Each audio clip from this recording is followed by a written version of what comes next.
Азийн хөгжлийн банкнаас Орхон аймагт хэрэгжүүлж буй агаарын чанарыг сайжруулахтай холбоотой мэдлэг үйл ажиллагааг бэхжүүлэх төслийн хүрээнд цагаан тоосноос дээж авах болсон дээжийг энэ сарын 6-нд буюу маргааш авах юм. Ингэхдээ цагаан тоос идэвхтэй хуримтлагддаг 15 газраас дээж авна. Тухайлбал 12 дээж нь цагаан тоосны үүсвэр болох хаягдлын аж ахуй болон түүний ойролцоох газраас авах бол 3 дээжийг цагаан тоосоор бохирдоогүй цэвэр газруудаас авах юм байна. Нэг газраас 30 г цагаан тоосыг шүүрдэг хэлбэрээр авна гэлээ.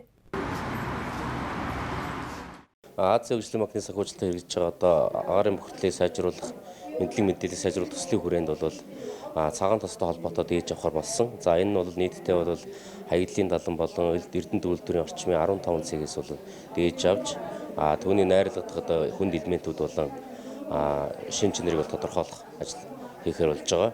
За энэ бол нийтдээ 15 цэгээс дээж авна. За цэгээс дээж авахдаа бол тухайн одоо орчин бүсд үүссэн одоо хуримтлал үүссэн тоосон цэрийг цуглуулад одоо 30 г орчим дээж нэг цэгээс 30 г орчим дээж цуглуулна. За дээж авах арга гарч нь бол тухайн одоо шинжилгээ хийгдэх лабораториос ирсэн арга гарчлалын дагуу хийж байгаа. За урьдчилсан байдлаар бид бол 9 сард бол гарч болов гэсэн төлөвлөгөөтэй байгаа. Одоо дээж аваад явуулахад бүрэн шинжилгээ хийгдэх дуусна 9 сард дуусах.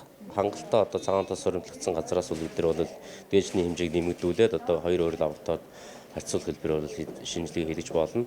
Орон цаашдаа бол ГОК болон одоо аймгийн байгаль орчны газраас энэ тоос цуглуулах ажлыг бол төлөвлөгөө гаргаад бас хийх боломжтой байгаа. За өнөөдөр жишээлбэл манай энэ Эрдэнэт хотод, Орхон аймгийн Эрдэнэт хотод бид нар төслийнхаа ээлжид оролцогч талуудын хурлыг хийгээд өндөрлөжглөө.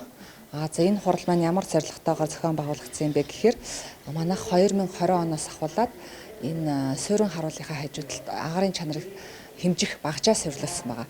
Тэгэхээр энэ багж маань агаарын чанарт энэ бохирдуулагч их үүсрүүдийг хэмждэг. Тэгээ энэ үр дүнтэйгээ холбоотой дүгнэлт шинжилгээгээ оролцогч талуудтай танилцуулсан. Тэгээд цаашлаад ер нь энэ төслөөс хүлээгдэх ямар үр дүнд хүрэх юм бэ гэхээр Эрдэнэт хот маань агаарын чанарыг сайжруулах үйл ажиллагаа, бодлого үйл ажиллагааны төлөвлөгөөтэй ийм болох дэлхийн Азийн 7 хотуудын нэг болж байгаа. Энэ төсөл нь ерөөхдөө Азийн 5 орны 7 хотод хэрэгжиж байгаа төсөл ахгүй юу. За тэгээд Эрдэнэт хотын хувьд болохоор агаарын бохирдуулагч их үүсвэрийн хувьд болохоор яг хуу гэр хорооллын утаа байна те энэ нөгөө түүхийн нүрсийг хэрэглэдэгтэй холбоотой. Нөгөө төгөөр бас Эрдэнэт хотын бас машины тоо маш их болж байгаа бас харагдаж байна. Дээрээс нь бас Эрдэнэт хотын өөрийнх нь онцлог нэг уул уурхаан хот гэж ярьдаг шүү те. Тэгэхээр нэг ард иргэдийн маш их бидэрт одоо мэдээлсэн бас иргэд төрийн бас байгууллагын төлөөлөөс бидэрт одоо хүсэл тавиад энэ цагаан тоосны асуудлыг ер нь нэг тийм шийдэж өгөөч. Цагаан тоос бас агаараар орж ирж байна те.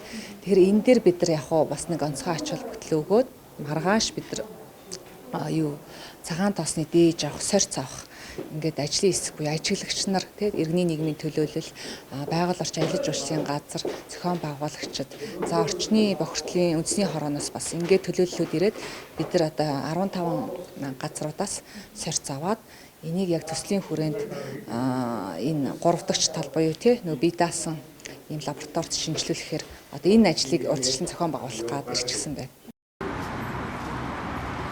Цагаан тоосны дээжийг Англи улсын олон улсын лабораторид шинжлэх юм хариуг эх 9-р сард гарна гэсэн таамаглалыг албаныхан өгч байна. Дээж авах багийн бүрэлдэхүүнд Орхон аймгийн байгаль орчин аялал жуулчлалын газар, Эрдэнэт үйлдвэр, төрийн эмчит үйлдвэрийн газар, иргэд хэвлэл мэдээллийн байгууллагын төлөөлөл оролцох юм.